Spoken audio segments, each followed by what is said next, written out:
Tila may hinihit-hit ang lalaking yan habang may karga pang bata. Maririnig din sa video na galit siyang sinasabihan ng isang babae. Pero di nagpaawat ang lalaki at tila naghamon pa. Oh, black, oh. Oh, ano daw oh. Ang black na tinutukoy ang police substation na nakakasakop sa kanilang lugar. At ayon sa Navotas Police Drug Enforcement Unit, shabu ang tinitira ng lalaki. Pati po kalusugan ng burang edad na bata, napapahamak. Matitake po ng bata yun dahil yung usok, halos maliit lang din po yung lugar eh. Ang videong ito, ibinigay sa pulisya ng mismong kaanak ng suspect. Kasi nga po, natatakot na rin siya sa seguridad niya. Dahil pinagbabantaan siya, napapatayin kapag gumamit ng pinagbabawal na droga.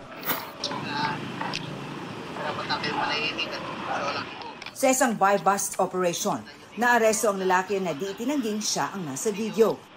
Popokus ko na lang po yung ko sa pamilya ko, ma'am. Na-realize ko po na mali po pala yung ginawa ko.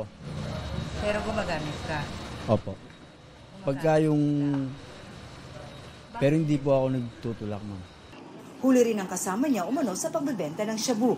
Pero giit ng dalawa, nagsashabu lang sila pero di nagtutulak. Hindi ka sangkot sa drugs? Dati po nasangkot po. Kailan yung dati? Mga 2019 po. Iginit din ng dalawa na hindi sila nahuli sa buy-bust. Karapatan din naman po nila yon, ma'am. At kumbaga sa korte na lang din po nila yung allegation niya. Para sa GMA Integrated News, Marisol Abduraman, ang inyong saksi.